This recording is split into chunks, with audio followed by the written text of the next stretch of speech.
a mysterious pinpoint in the Pacific Ocean called Easter Island, a gathering of stone giants guards the shore. No one knows who carved them, why they exist, or how the 50-ton monsters were put into place. Yet they're here, unexplainable gargantuan pieces in baffling mystery.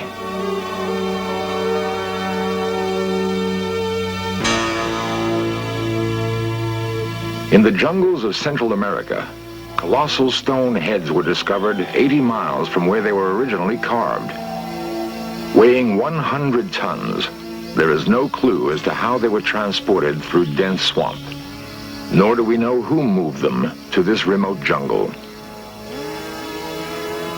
Long before the Egyptians built the pyramids, someone constructed a vast stone city atop a peak in the Andes.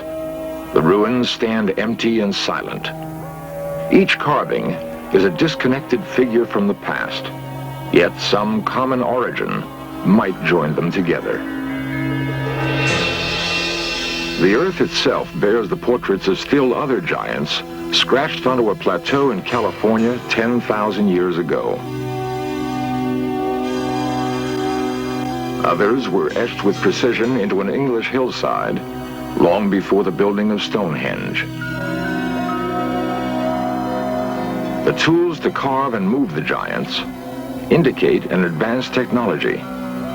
There is a place where the knowledge and skills to create the giants may be found: the kingdom of Atlantis. Never before have explorers been so close to finding Atlantis. Never have we possessed as many clues, nor have we been able to bring the detection equipment of modern science to the search. Until now.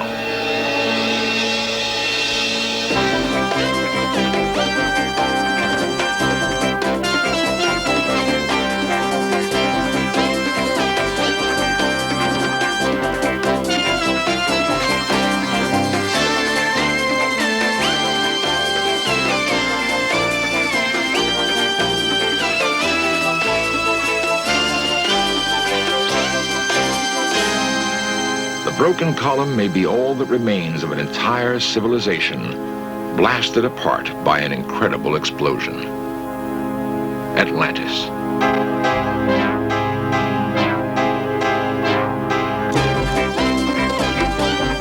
This series presents information based in part on theory and conjecture.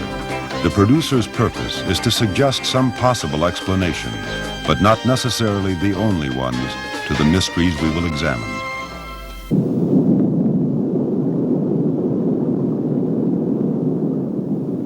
There occurred violent earthquakes and floods, and in a single day and night of misfortune, the island of Atlantis disappeared in the depths of the sea. So wrote the Greek philosopher Plato in the year 421 BC. Since then, adventurers obsessed by the tale of Atlantis have searched for traces of the remains of the fabled kingdom. Atlantis was said to have been a great city-state, ruled by a race of men supposedly descended from the gods. Was it a real city, a wondrous land, or a myth, a tale created by someone's wild imagination? If Atlantis existed, it would have been a place where technology was far more advanced than anywhere else on Earth. To discover such a city, we may use as clues descriptions that can be found in the writings of the great Greek philosopher, Plato.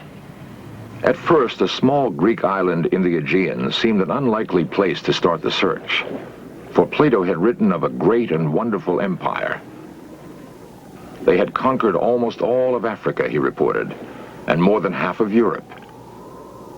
Such a kingdom hardly fits the image of a tiny island like Santorini. In 1966, however, the remains of an ancient building were dug from beneath 250 feet of ash and lava. Its broken walls signaled the first discovery of a great city.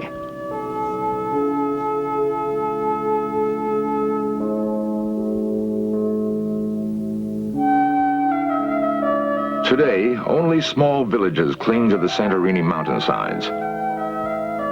But the island was once a large, circular landmass.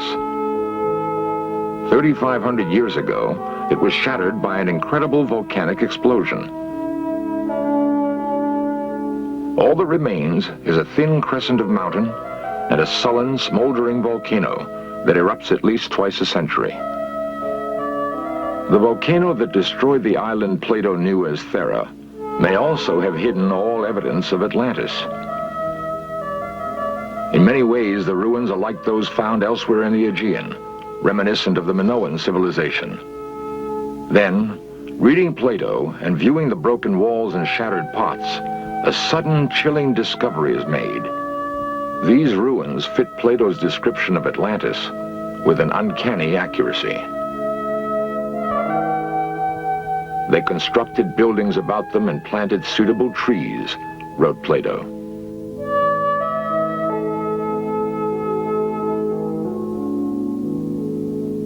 Whatever fragrant things there now are in the earth or woods, or essences which distill from fruit and flower, grew and thrived in that land.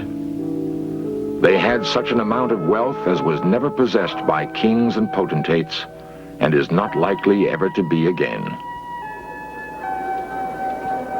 The entire area was densely crowded and kept up a multitudinous sound of human voices, of din and clatter of all sorts, night and day. There were the king's baths, and there were separate baths for women, and to each of them they gave as much adornment as possible.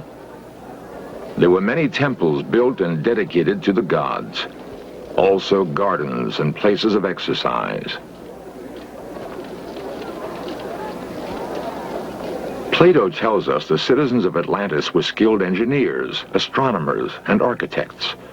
He describes buildings and tools, and time after time we see in the ruins of Santorini the almost eyewitness accuracy of his account. The clockwork gears fished from the Aegean Sea are part of an ancient computer. It was used to plot the course of the planets and stars across the skies of Greece. The first modern computer was built in 1930, yet these gears were fashioned 2,000 years earlier. Based on a highly advanced understanding of physics, mathematics, and astronomy, there's nothing else like it in classical Greek technology, but it may have derived its origin from Plato's Atlantis.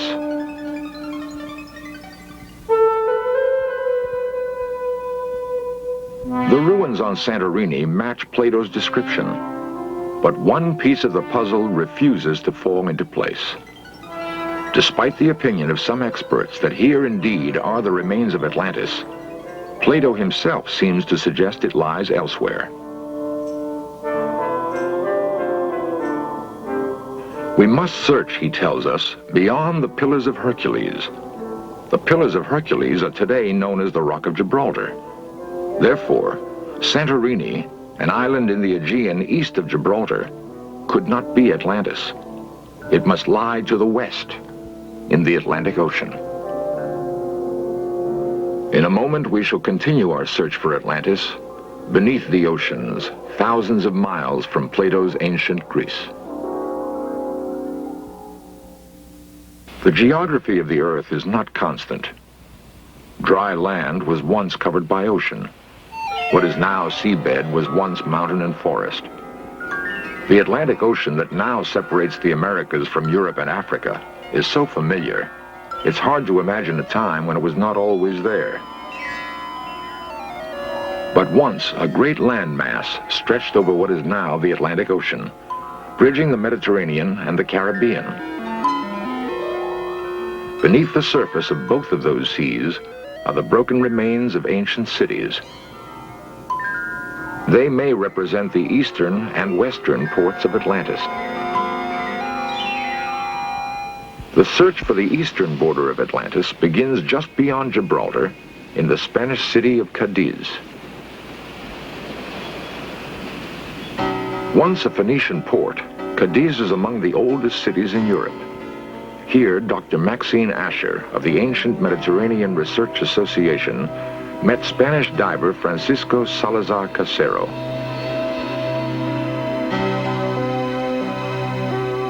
Two and a half miles offshore, and 95 feet deep on the continental shelf, Casero found an ancient amphora. It had lain among the ruins of a city, older, he said, than any of the Greek and Phoenician remains in the area.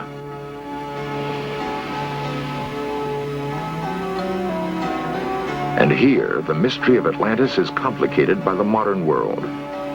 According to Dr. Asher, the Spanish government revoked their permission to dive at the site. Spanish politics, she says, have prevented further underwater exploration off Cadiz. Although halted, the Asher expedition produced a significant find. It indicates that the east coast of Atlantis might have been precisely where Plato had placed it, as he said, beyond the Pillars of Hercules. There is other evidence to support Plato's description of an island that was greater than Africa and Asia together.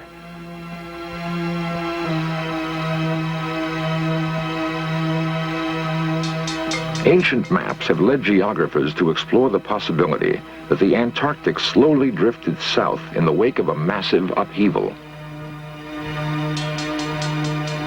Whatever the reason, we know that once it was part of a much larger landmass. The western edge of that land may lie here, beneath the crystal waters of the Caribbean.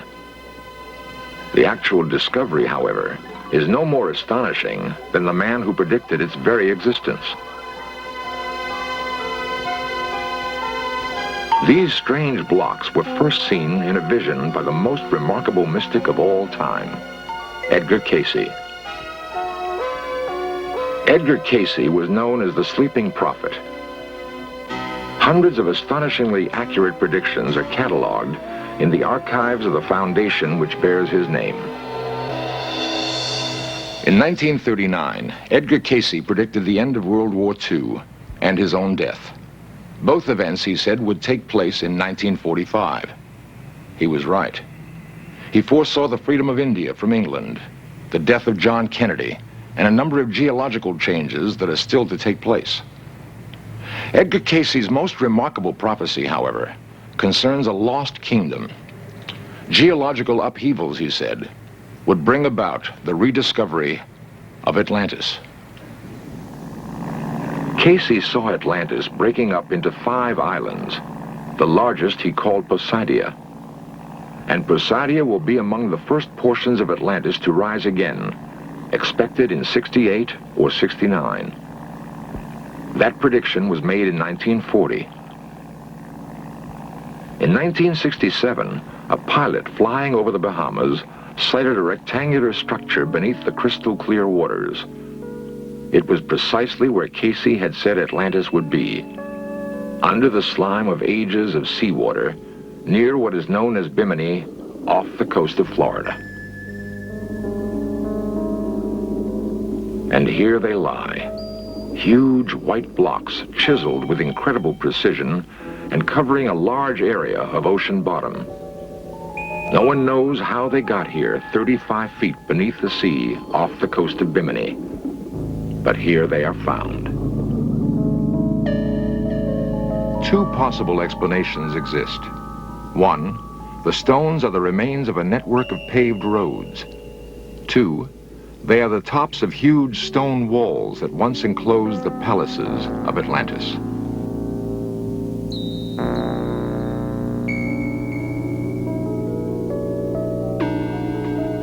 Author Peter Tompkins filmed the work of an expedition that hoped to locate Atlantis using clues from Cayce's writings. Aboard were Count Pino Turola, an Italian archaeologist, underwater explorer Dmitry Rebekov, and archaeologist Dr. David Zink. This expedition was to produce one of the most startling finds ever made in the search for Atlantis. Beyond the giant blocks, the divers discovered the remains of several ships. One had gone down in the year 1830. Beneath it lay the fragments of still another ship, one that had sailed the seas more than 3,000 years ago. Not a ship of Atlantis, certainly, but according to Yale's Dr. J. Manson Valentine, a voyager from Phoenicia. The Phoenicians were the greatest sea traders of ancient times. Their ships called at every port in the known world. Could it be that Phoenician traders came more than 5,000 miles from the site of classical Mediterranean civilization to deal with a rich and fabled kingdom?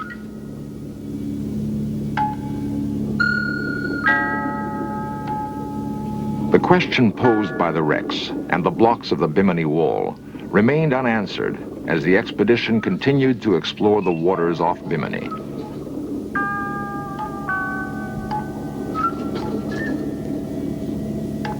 South of the wall, Pino Turola, a leading underwater explorer, discovered 4 marble columns. At first, it was thought they were bits of ballast from a wrecked ship. After days of diving and investigation, Turola developed a different theory. He believes that the columns could be 12,000 years old, actual relics of a center constructed in stone and marble. There are more tests to be made. Geologic dating of these and the expedition's other finds could confirm the explorers' theory that here is Atlantis. Here is the fabled world.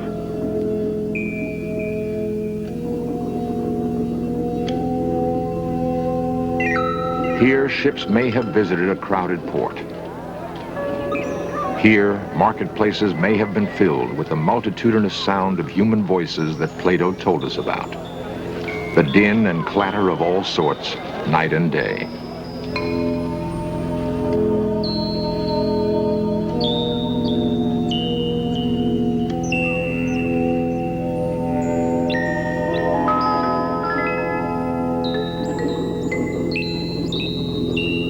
The broken columns may be all that remains of an entire civilization blasted apart by an incredible explosion.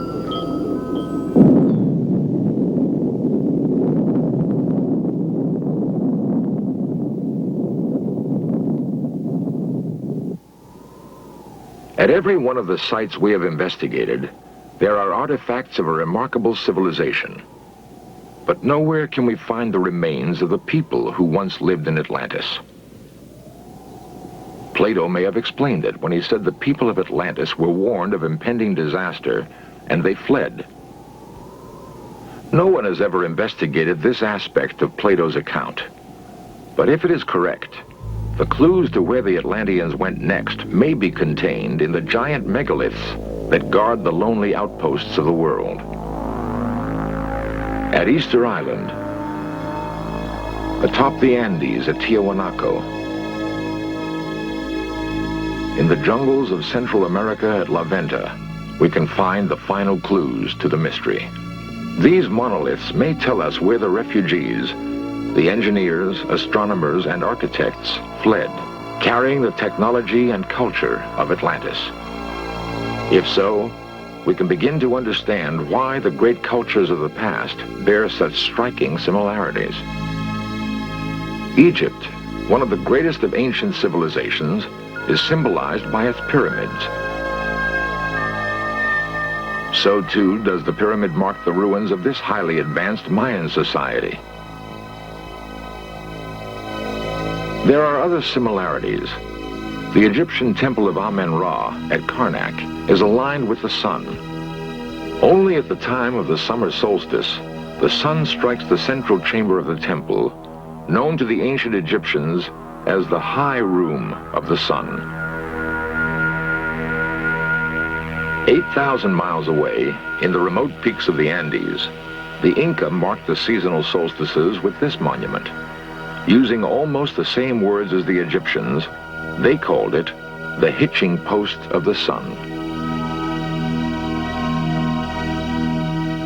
Perhaps the most remarkable record of the exodus from Atlantis is preserved in the 1,500-year-old pottery of a Peruvian tribe called the Mochica.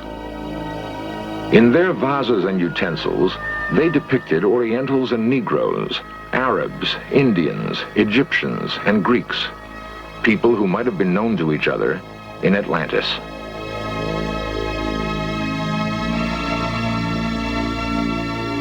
In the stones and bones of the past, we've made a startling discovery. There is a common origin for many widely dispersed ancient civilizations. In the tombs of Peru, we see similarities with other cultures, with the Mayans, with the Egyptians. In the development of mathematics and astronomy, we see links that may reach back to a common origin in Atlantis. And most startling of all is the shared belief in eternal life.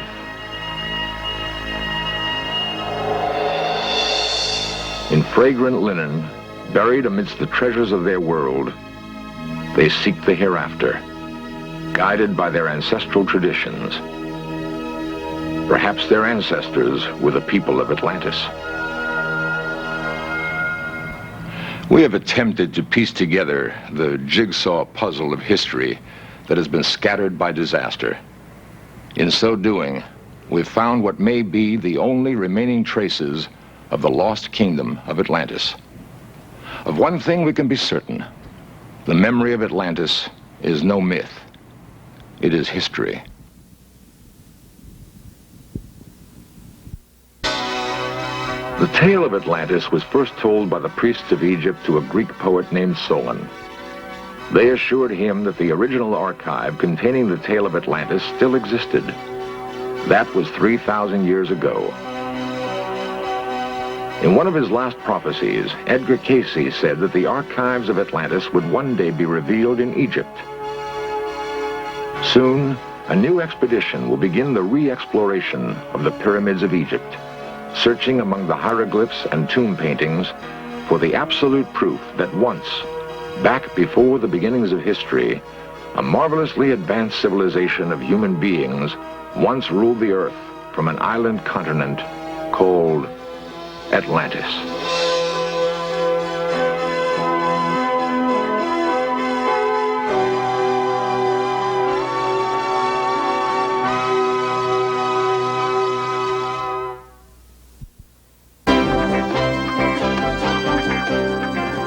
Lost civilizations, extraterrestrials, myths and monsters, missing persons, magic and witchcraft, unexplained phenomena. In search of cameras are traveling the world, seeking out these great mysteries. This program was the result of the work of scientists, researchers, and a group of highly skilled technicians.